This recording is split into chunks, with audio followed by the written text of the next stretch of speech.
What is going on? It's the Underdog Research Channel. I'm here with a fantastic video research about China and the US and what to expect with your cryptocurrency investments moving forward from 2025. Now, we're going to make this as exciting as possible talking about economics, crypto, and technology. But to do that, I want to set some groundwork to talk about a narrative and then we're going to address it. Now, I want you to be introduced to Yat Siu, a billionaire. And I want you to listen to what he says, and then we're going to get started with this conversation. Check this out, folks. This is Yat Siu, and he says something very interesting, and I think you should hear it. This is what he said. The American dream is much more alive and well in Asia than it is in America, even though obviously that was the place we all wanted to go originally for that reason, right? So the point though is that it's because my friends, my neighbor, my next door guy, someone I see, they're making money from this, they're creating value, and I want to understand that better. That's how it's worked so far. And really think about it, the earliest narrative of this has been Bitcoin, right? And for those people who have known friends who have made value from Bitcoin, for instance, it intrigued them. And they go, oh, what's that? Let me learn about that, right? And then essentially you basically get sort of that social connection and you get essentially people who start talking about it. And I would also argue that it's starting to begin in the US. I mean, if you take a look at the political narrative in the US, you have the Republican Party essentially embracing crypto. Whether they will succeed or not is a different question, but the point is it's now essentially in the political mainstream as a discussion. So I think it's only a matter of time. I think just in a few years where everyone starts doing it. Remember also that I think Web3 and crypto is generally the currency of the youth. They understand tokenization, maybe not as a system, but intrinsically the digital world is their world. So you heard him there. A few things that happened. We have a new president-elect, Trump, and he is going to be moving forward. The narrative is that crypto will go skyrocket. We've seen a upward tick in crypto, billions added to ETFs. BlackRock reported, and BlackRock has a huge ETFs for Bitcoin, and all this is happening. Crypto, Bitcoin specifically, has hit its all-time highs and then beat those within the last a few weeks. Now, moving forward, though, we know that there is a conversation about economic domination of the U.S. over China. Now, if you don't think that affects you, well, I'm going to be telling you you're wrong. It does affect you. Now, Yat Siu said, this billionaire says the American dream is more realized in Asia than the United States. But we're going to talk about that today, and we're going to discuss this conversation. And I call it Crypto War 2025, the stupid, the sheep, and you. I know that's a little bit, exciting to talk about. Who's the stupid and who's the sheep and who are you? Hopefully you're not one of the other two and you're just yourself. Nobody wants to be stupid and nobody wants to be a sheep. So I think this is an important conversation so that you don't end up being one of those other two. Just be yourself. Now, I want to start doing something with my projects and verbally tell you what I talk about. Sometimes I give you so much information. So I want you to know that in this video today, I'm going to mention two projects, Nimiq and SWFT. Now, this is not going to be a research video on those two. Check out my links in the description of this video. Go to my playlist and you can go through my videos. And I did a video on Nimiq a few years ago, and I did several videos on SWFT this year, and you can see these two, and I have more to come, and I'll have it on my own platform. So if you want to get that advanced research, please make sure that when I launch it and you're a part of it, that you come and check me out. Now, I give research over hype, and I want to bring you this conversation, and let me introduce you to a Harvard economic person. That's what I'm gonna call them. I just think that you may not know who they are, so I want to kind of introduce them to you, and then we're gonna get right into the topic. Now let's check her out right now. 90% of the people in today's world still live in developing countries, and they have a very different view, different perspective on China than the more hawkish military kind of view that we have heard in the West and so forth. Because Chinese technologies are eminently practical, cheaper, with same amount of quality or higher quality, and they are intended to solve developing countries' issues. This is Keyu Jin, a Harvard-educated economist currently working at the London School of Economics. She is one of the world's most respected voices and insiders into the Chinese economy, and often sheds light on how the West fundamentally misunderstands China and the reality of its future. The West fundamentally, and we're the West, folks, misunderstands China.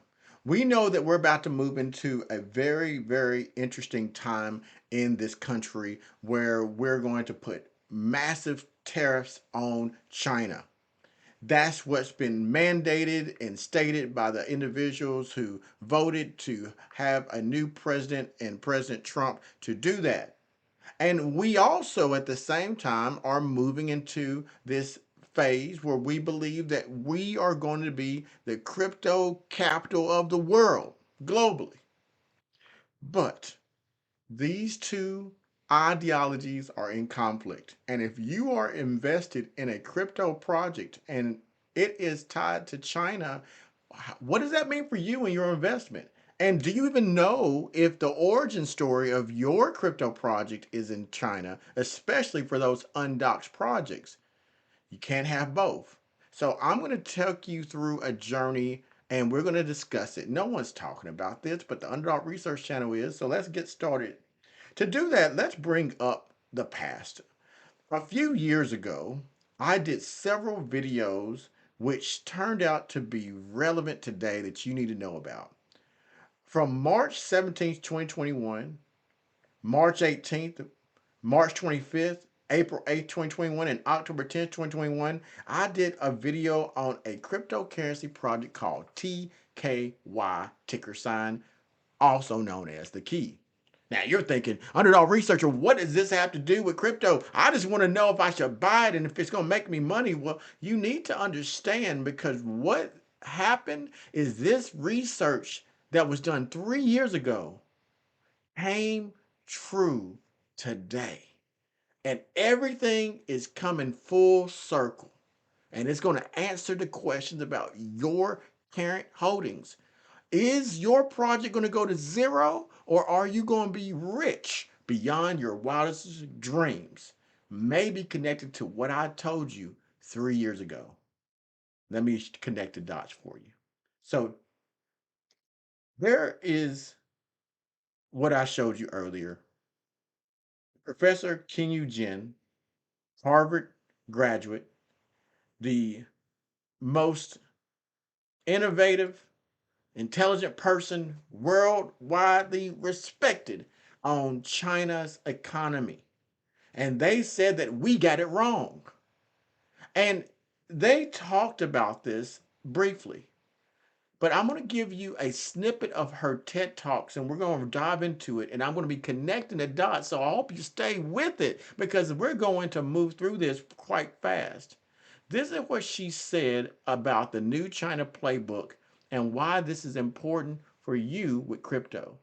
Check out what she said. Now, many of you might think that groundbreaking technologies are the products of stars, like the Steve Jobs or Elon Musk's. But every time you use the internet, the GPS, or your Alexa, you have the US government to thank for. We often forget that the hologram, the Manhattan Project, even Japan's rise to semiconductor stardom, were all horizontal systems with critical state backing. Now, China's jigsaw system is an entire nation behind one strategic goal: mobilizing natural resources, casting the net wide, not telling costs, in the same system that's used to reap as many Olympic gold medals as possible. And so, thanks to this ecosystem, China became the largest consumer and producers of EVs in less than a decade, with more cars sold there than in the rest of the world combined in 2020. Now, in the West, we often talk about nudging consumers to make better choices. But in China, mass adoption of next-gen transportation happened like that. Well, in part thanks to the state rolling out 4 million charging stations around the country, coordinating supply chains from battery makers to control systems and manufacturers. Today, there are 140,000 chargers in the US, in the entire country. So that is kind of the whole nation approach, but that's not actually the story I want to tell you. There's an even more nuanced story that happens on the ground. We call it the mayor economy, and it's a decentralized economic model that galvanizes creativity from the ground up. Have you heard of that? The mayor's economy. The economy of a decentralized approach to economics from the ground up. China became one of the largest manufacturers and users of EV, electric vehicles, in 10 years because they didn't nudge their consumers to do it. They forced upon them to change. The fusion of technology is what I've told you about before, and we won't go too deep, but it's about changing and how we approach technology. We are about to jump into crypto if the narrative is true, and we're going to be the global innovation capital of the world if they say. We can't be in a silo. It takes hands-on innovation. China is the example of that, having the largest economy in the world is China, not the United States. And China is our #1 partner in trade. It's interesting how we are talking about China as if China is the enemy. And I'm not saying everything they do is good, but the United States doesn't do everything good either. And as we have this narrative that we're going to be their biggest competitor and tariff them to death, it's going to hurt innovation. And that means it's going to hurt your project, possibly, right? Did you know this? China bets on massive blockchain infrastructure. The blockchain as a Chinese national strategy. A key component of China's blockchain strategy is the blockchain-based service network launched in 2020. According to CoinDesk report from March 2021, BSN offers a government-controlled framework for blockchain developers supporting applications built on multiple blockchain networks. The system provides two versions, one for users inside of China and another for international development. Folks, I'm going to tell you, this was just recently reported in 2024 that China bet big on blockchain. But I'm here to tell you today that they're wrong. They're behind because they didn't start researching this.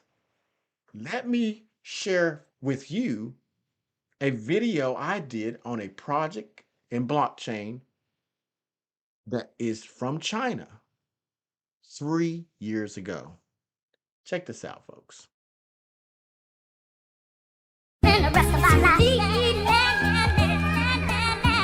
I need to bring you back in time.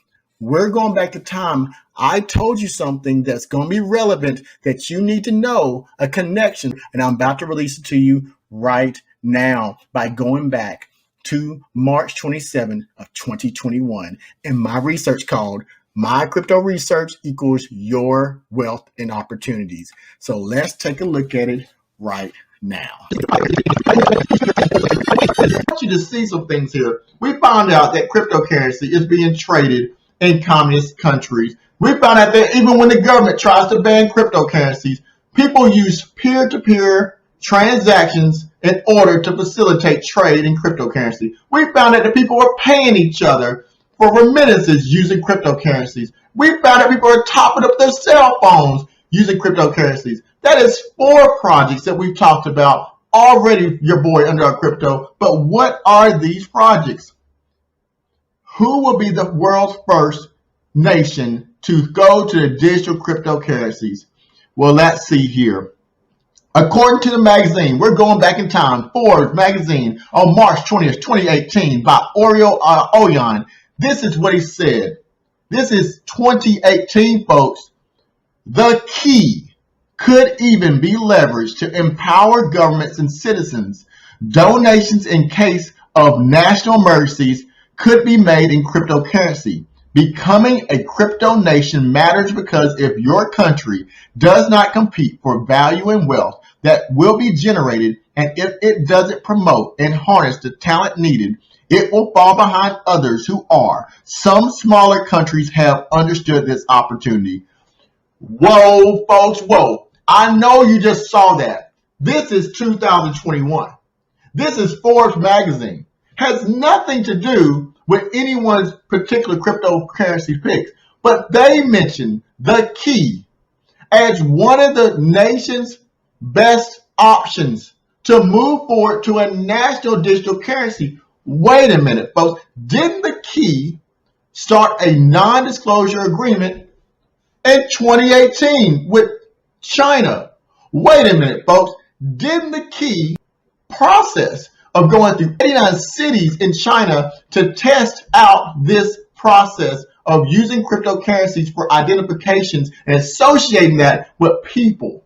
They was in the medical insurance. And so now in 2018, now fast forward, isn't China coming out and trying to become the world's first nation to go completely with their digital currency so they could undermine U.S. sanctions so that they can take on world dominance in a.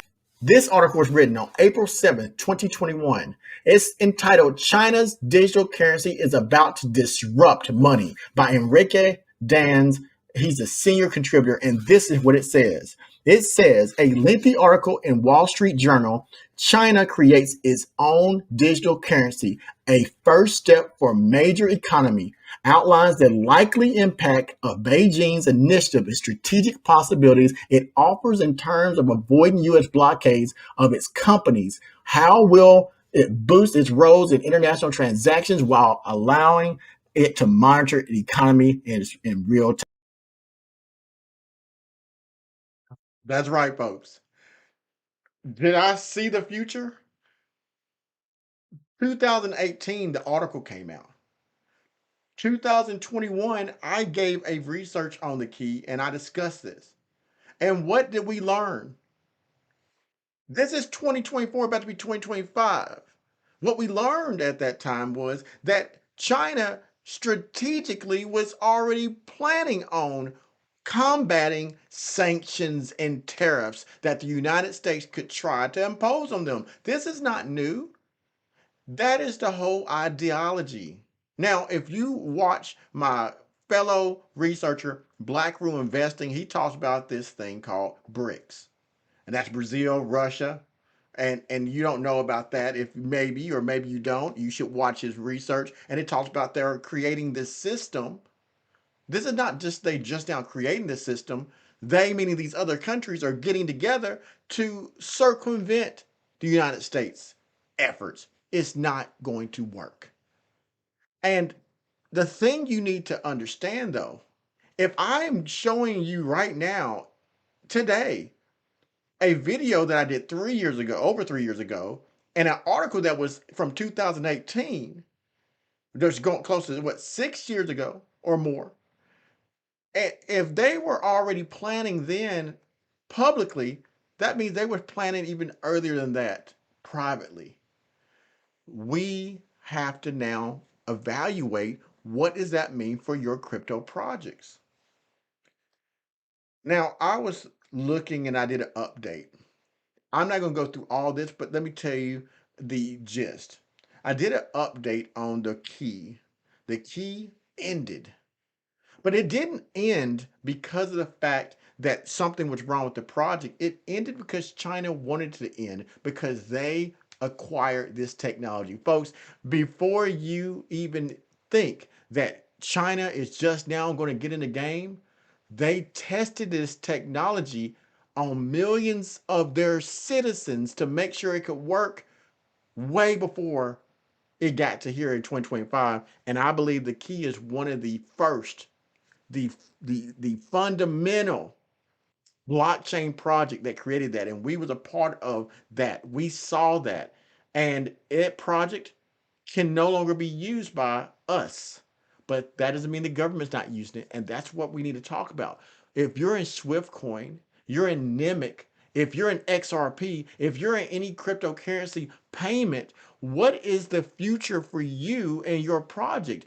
Does that mean that the government can take away the financial aspect of your cryptocurrency project for themselves? Utilize the blockchain and you lose out? Absolutely. So that means we need to reevaluate our projects, such as any project that's in payments. Because just because you're in a project doesn't mean the government can't separate the blockchain usability and the technology of that project from the retail aspect of it. Just because you're in a project doesn't mean that companies can't get it integrated into their system and get you out of it. That's the part you need to understand.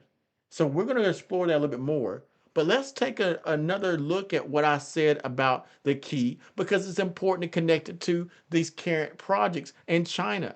This is what I said. China doesn't want you to know what they're doing. They may have a non-disclosure about their program. And the problem with the people investing, they're mad because they lost money. But let me tell you about the government. If you have a non-disclosure agreement, especially in a country that you might get hurt if you disclose it or snuffed, you may not want to disclose it. So they may have to choose losing profits.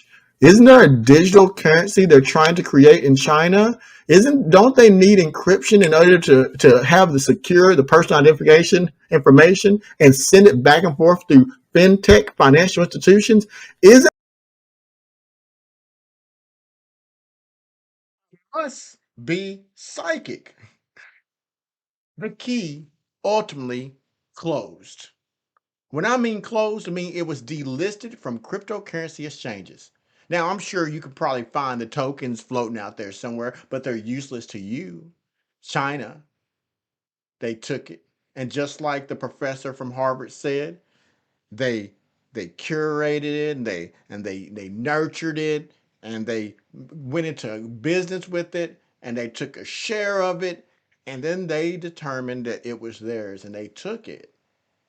And they got all that data about how to identify people using blockchain. That's what it was used for. It's very complex technology. And they're prepared. China is prepared for the United States' attempt to circumvent their economic growth. They don't care about our sanctions and they don't care about our tariffs. It will not work. But will your project go to zero? That is the conversation we now need to have and we needed to research. So, going through this was the video. If you want to check it out on my right now, you can go to Underdog Crypto Community Research the Key, or just type in the key Underdog Crypto at the time I was called. And you can find this video and you can get the gist, because that way you'll know what happened with this project and how it relates to you. Now, take a quick look. Go ahead and put that to memory. And that's keep moving on. So now I want to bring you back to the Harvard professor who's world renowned about China's economy. And let's bring it back to her and let's talk about what she has to say, because I want to connect the dots to your crypto projects, because the blockchain is the conversation. We're not going to use this tribalism where we're talking about XRP versus Nimiq versus SWIFT versus Chainlink. See, that tribalism of each person saying the banks are going to use this and this company's going to use this, that is biased. We need to talk reality, take you off that ledge, get your pom poms off, so we can actually truly understand how this may affect you. Do you need to get out your crypto projects completely, or do you need to buy more? Are you being set up for a rug pull? That's what I'm looking at. So let's see what else she says. But of course, the US government is no stranger to supporting big shot companies like SpaceX and Tesla, offering billions in benefits. But in China, it's really this marriage between hypercharged local officials and intrepid entrepreneurs of all ilk that is at the heart of its model, and here's why. So the local government of Hefei, the one that made a killing with NIO, well, it wasn't just after the return on investment per se, but it was by luring companies like NIO that is looking to create a mini Silicon Valley of sorts, an industrial clutter, a talent pool, a flourishing retail and service industry. That gets them more jobs, more tax revenues, and guess what? Even the real estate and land they own are suddenly worth more, all because of the economies of agglomeration and multiplier effects. Because the local mayors are actually an equity stakeholder of the entire city. So, in sum, it's this political centralization and economic decentralization is actually the simple representation of China's model. It's the same model used to urbanize, to grow, and now to innovate. Okay, so let me try to break it down. If you followed me, you know about this concept that it's called network effects. And I'm going to give you literally the high level review of this. Imagine you have a ecosystem, and that's say it's your house. And in your house, you have people. And let's say there's 5 people in your household. And what do you have in that household? You have a refrigerator, you have bathrooms, you have toilet tissue, you have a couch, you have a TV. Now, you as an individual go out and you buy groceries and you put those groceries in the refrigerator. And then another family member goes out and they buy something as well. They buy pots and pans and they bring that to the house. And another family member says, you know what? Since you got groceries and you got pots and pans, I'm going to cut it up and I'm going to cook. And then everybody eats. And then people smell that food. And your next door neighbor says, this food smells great.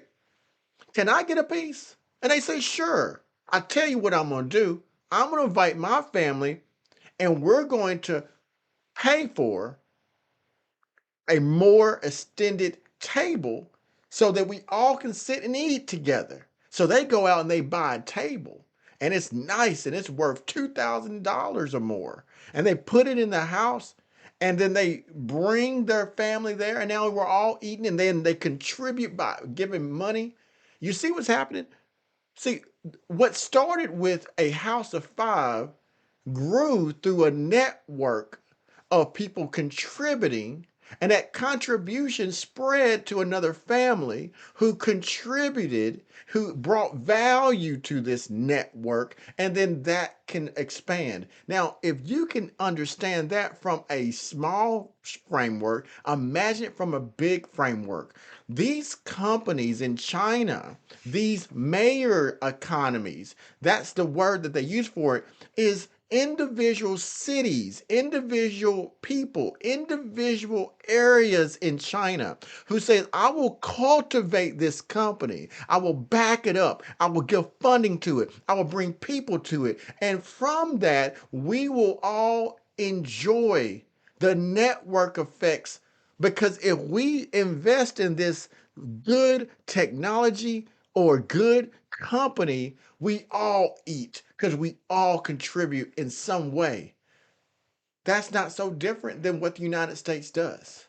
The only difference is China integrates that. So now let's bring it to a cryptocurrency project that we've seen this happen in. And I want you to ask yourself, is your current cryptocurrency a part of this growth? Is it utilizing these strategies? Well, I know one that did, and let's talk about it.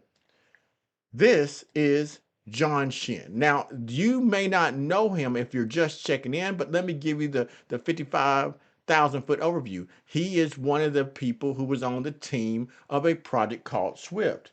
Now, Swift Coin is a project that I've done many videos about. It's a payment cross-border chain network where you can get cryptocurrencies, you can make payments, all kinds of great stuff. Check out my videos. You need to know about Swift. Now, he did this exact same thing.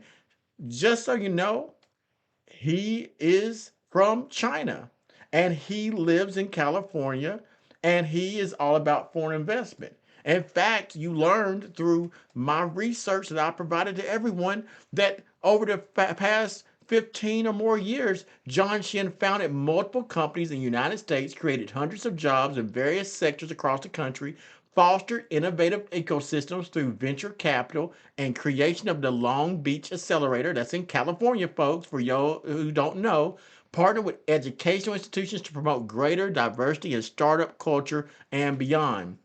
So not only was he successful, he's using the China philosophy, mayor economy in California, in the United States. Now, let's talk about that a little bit. How do I know that? Well, look what he did. John Shin is the CEO of these companies. One, Sunstone, a major bank and trust, American Lending Center. Shin's current suite of companies comprises a wide range of this business models, including a non-bank community lender focused on facilitating EB5 investments, and that's immigration investments into people, and government-backed loan programs. Sunstone Management, a private equity and venture capital firm prioritizing equitable, accessible investments in startups for the next generation of entrepreneurs.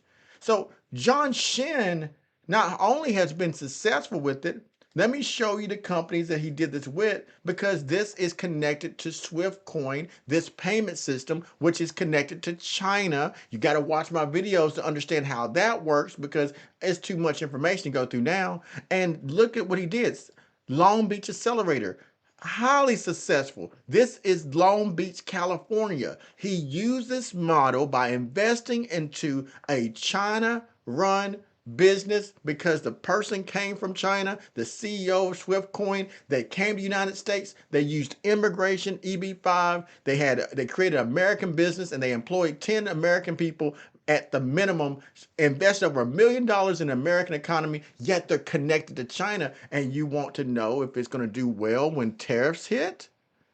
There may be some backlash from that, folks. There may be some backlash, because if there's going to be tariffs, financial tariffs on goods that come from China to the United States on exports, why wouldn't China do the same? Well, I know China has already done it. China has recently put tariffs on the United States as well. So what about that flow of money? If the flow of money is connected, if your cryptocurrency project is connected to the blockchain, and the blockchain is connected to money, whether it's virtual currency, doesn't it mean that when they export stuff to the United States, they increase the price? It will affect the amount of cost to you on your network. It's like super inflation, folks. So, will that affect your cryptocurrency projects? Absolutely yes. And may not affect it for the upside. You may find that you're spending $100 on the part of that network, but then you're charged on the back end extra, because your finances are connected to a system that's being tariffed by the United States. And I made up that word, tariffed, receives tariffs by the United States in some form or fashion. Now, let's talk about this. John Shin also was so successful in this Irvine, started this accelerator called the Irvine Tech Week, and he got the approval of the mayor of Irvine, and he did this as well. Now, why is that important? Because what we saw was, when this occurred, when he connected to the city of Irvine, when he did this, it said proof of work with the city of Long Beach. What we see with the Swift Coin project, we saw the highest amount of revenue in a 24-hour period, $111 million of volume in 24 hours. We saw a direct connection of when they applied the Chinese mayor's economy, as she said, and the professor said, to the city of Irvine, and we saw what happened. There was a direct effect on your cryptocurrency. So that was a positive effect before these huge tariff conversations happened. What happened when China's economy goes down? Crypto goes down. You can't take the biggest player in innovation of Asia and China and think that there's not going to be an issue when you attack their economic growth. You will suffer too. Now, folks, we don't have to be economists to know this. I did a research on Swift Coin as example, and I brought you TKY, and it wasn't a coincidence that the projects that I brought you 3 years ago, that I said and showed you just a few minutes ago about what would happen with the digital currencies and crypto, they implemented, and now they are moving forward with their plans right as we speak to prepare for whatever the United States does. And if we want growth, we need that network effects. And that network effects is like that kitchen table and the food in the house. We can't just look at the United States in a silo. We have to look at the other countries as a part of the global growth of crypto. Crypto will not explode unless Asia also gets a piece of the pie. Now, let me share something else with you. Did you know that China leads the world with 4.2 million valid registered patents in 2022? China ranks first in the world with more than 280,000 patent applications.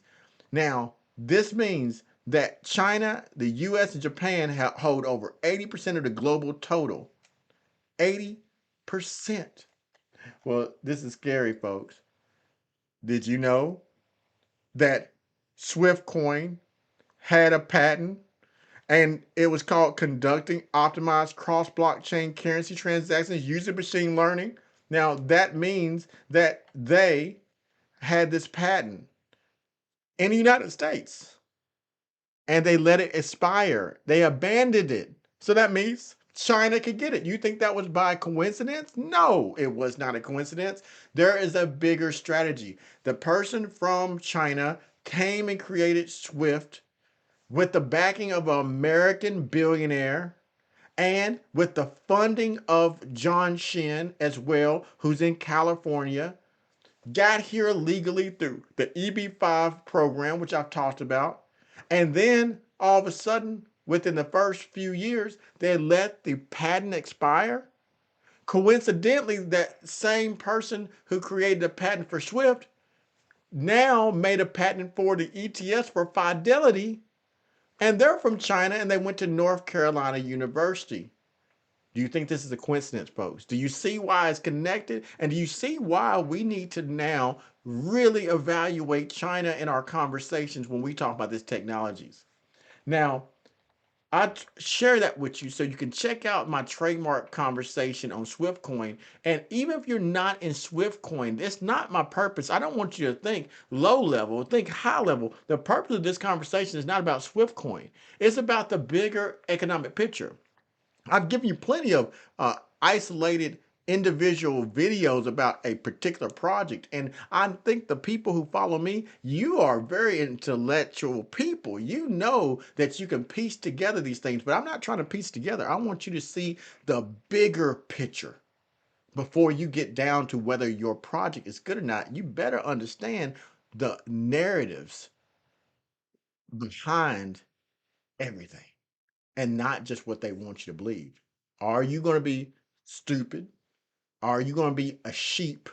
Or are you going to be you, an intellectual individual who will take the time to say, I'm going to listen to what Underdog Researcher is trying to show me because I don't want to be caught slipping out there and just follow along like a sheep. And I don't believe any of you are stupid. So I'm not even going to talk about that.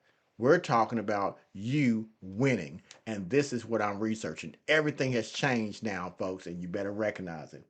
Now, folks, I've told you that China is the uncrowned king of blockchain applications too. So earlier I told you that 80% of all patents in the world are from US, Japan, and China. But did you know this? China makes up 84% of blockchain applications worldwide, state official says, but only a fifth are approved. Folks, how can you drill, baby, drill if they own the drill? They own the patents for the drill. We can't create more Bitcoin. We can't. It's mutable, right? Excuse me, immutable. It means it can't move more than what it is now. You can't create more of it. That's the whole point of it. It only goes down, it diminishes. So we can't create more Bitcoin, and all altcoins are connected to Bitcoin, and the rise of Bitcoin affects your project. And China owns 84% of all applications in blockchain. The math ain't mathing. How can we dominate worldwide when only 16% of applications are available from outside of China. It's a fairy tale. The narrative is just that, a narrative. The United States and China are coupled like Bitcoin and altcoins. They're not going to be decoupled no matter what you want to believe. And because of that, we need to now think about how that can be applied to looking at your cryptocurrency projects and what that means for you. Now, folks, I'm going to wrap up the key, but if you saw it at the time, this is probably not out there anymore because the key went under. The key as a blockchain, at the time I did the videos on it, had 27,700 followers. You could find it at thekey.vip. Go ahead and check it out. Notice it's in Singapore. Interestingly, just so you know, John Shin he was also connected with different things that connected to Singapore through the CEO Randall Lang and Swift. Long story short, Singapore is not a coincidence that the key was there, and it's not a coincidence that Singapore is its own entity, that China took that technology and they did that by first investing in that technology. And then they took it and it's now no longer there. Now, I want to go back and play this little clip for you. And then we're going to move on to a couple more things. And then I'm going to get you out of here so that you can think about this and look at your cryptocurrency projects. Identification, and this is tied to the financial systems that will be happening in China's banking systems, and China is discussing creating a digital currency for the whole country of 1.8 billion people. That was, again, 3 years ago. And as you saw, that, China was looking at taking the key, which they did, and they are using it for identification of their citizens through the blockchain. And it worked. They successfully tested it. Now, what are the things that the key did? This was 3 years ago, folks. No, 2018, so more than 3 years ago. So check this out. The key had 75 copyrights have been obtained and 32 patents of the invention have been accepted by the State Intellectual Property Office. The first ICO was successfully launched in January 2018 with the development of BDMI technology. Interconnected real name health data with 306 million people across 89 Chinese cities. They initiated the leading 11 related national level laboratories, partnered with the government, the banking sector, commercial insurance companies, and universities. They signed business contracts with many global leading companies in support of our platform and teamed up with the world's most prominent technical, legal, accounting, auditing, cryptocurrency investments, and agencies. And you're sitting here asking yourself if your cryptocurrency project is going to blow up in 2025. Folks, China is already on top of it, folks. That's why I keep telling you, when you are wishing bad things to happen to Asia, you are being counterproductive to your own projects. You can't have them both. I believe that we are in a system, and the key was very, very, very unique. And I won't go over all of it because I will talk about this later. But it was very interesting. It had data in all these areas. The key was able to process court data, medical insurance data.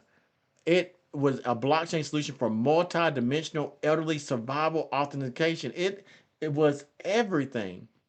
This was then, and we are dealing with this as newbies, folks, new to this market. China is already prepared. They're the big boys on the block, if you will. Now, I'm going to leave with these few things. Let's go back to Professor and let's talk about this because I think that it's important. This is going to be the lead conversation, and then I'm going to apply it to these other projects as you look forward. So if you don't watch this, you may not keep up with other stuff. So let's check this out. This is what the professor said. So the local government of Hefei, the one that made a killing with Neo, well, it wasn't just after the return on investment per se, but it was by luring companies like Neo that is looking to create a mini Silicon Valley of sorts. An industrial clutter, a talent pool, a flourishing retail and service industry. That gets them more jobs, more tax revenues. And guess what? Even the real estate and land they own are suddenly worth more, all because of the economies of agglomeration and multiplier effects. because the local mayors are actually an equity stakeholder of the entire city. So, in sum, it's this political centralization and economic decentralization is actually the simple representation of China's model. It's the same model used to urbanize, to grow, and now to innovate. She is saying that these mayor economy, which we started off talking about, is that hands-on, ground level support for technology companies like the EV, electric vehicle companies, and she gave an example of this EV company, and they injected over $1 billion in this example, and they would do everything for those companies from the ground level. Get a job for your spouse, they give you money, anything to make that company successful because they saw the bigger picture. So that's internal within China. So it doesn't matter when we are trying to say we want Bitcoin to be the number one in the United States if we think that we can block out the global utilization of Bitcoin. We're wrong. We will not be the number one user of blockchain. That is the narrative you need to get out your mind. And we cannot stop these internal components within China from putting money into their companies. Just like Tesla, Ford, the airlines, Boeing, we've seen the bailouts happen in the United States. How could another country stop us from bailing out our own companies? These inner companies or these people called mayors, the mayor economies, are fueling innovation. So that's why I want you to understand that these narratives that China is your enemy and the United States will dominate is just that, a narrative. And every time you hear someone says they're going to crush the Chinese economy with tariffs, it's not going to be beneficial to your bottom line. So you need to be thinking about that and not falling to being a sheep. Now, I'm going to say this, folks. According to a study by Kiel Institute, the World Economy, and Georgetown University, U.S., Chinese contracts contain unusual confidentiality clauses that prohibit borrowers from disclosing the terms or even the existence of the debt. The study also found that the cancellation, acceleration, and stabilization clauses in Chinese contracts potentially allow the lenders to influence debtors' domestic and foreign policies as well. Why is that important? You don't know which one of these so-called cryptocurrencies that you think is going to rule the world and is going to be the next big thing is owned by China because they have non-disclosure agreements with these companies. And you have to assume if they own 84% of all patents, then likely the odds are mathematically that many of these crypto projects, whether they're doxed or undoxed, may have a Chinese contract and they can't even tell you they're owned by China. So while we're trying to root negative for Asia countries, they already got us by the hook. How can we get out from underneath that? We can't. We need to live together peacefully and innovate. And I'm not saying that we need to give up our intellectual property rights. I know that they steal from us and we steal from them. What I'm saying though is blockchain is global and many of the projects that you're in are connected to China in some way just by mere math. I'm going to end it right there, folks. If you don't know about Nimiq, I didn't touch too much on it, but I talked about it and previously. I will be doing an upcoming video on Nimiq, and I've already done one on SwiftCoin. I'm going to be talking about Nimiq because Nimiq has a place that you need to know about. Let me give you an example before we get out of here. Did you know that Nimiq joined the Blockchain for Europe Association? Nimiq joins ranks in global blockchain industry and Blockchain Europe Association, and this was years ago. Did I tell you about BRICS again? Have you noticed I keep saying BRICS? You need to know how this affects you. Nimiq is a payment system. Nimiq was good then. Nimiq is great now.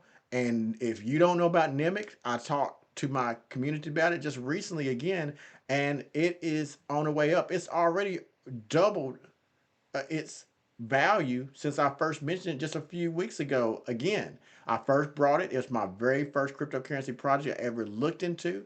It's in the payment system. It's easy, and you can look into this project. But I'll be giving a new updated video on Nimiq. Well, folks, that's all I got for you, folks. If you haven't checked out some of my previous videos on payment systems, you need to know about Swift Coin. You need to know about that. Go look at my playlist. Look at Nimiq. Look at those two, and look at China, folks. That's all I got. I appreciate you being here. I hope that I answered all the questions you need to know, and I look forward to seeing you talking about crypto and the bigger picture. If you have any comments, leave them down here. What do you think about crypto? Do you think Asia plays a role? Do you think that we're going to dominate, or do you think that there's a narrative that is just not mathing with trying to get crypto all the way to the top? Let you decide. Well, thank you, folks. And until next time, this has been your researcher, the Underdog Research Channel. Take care.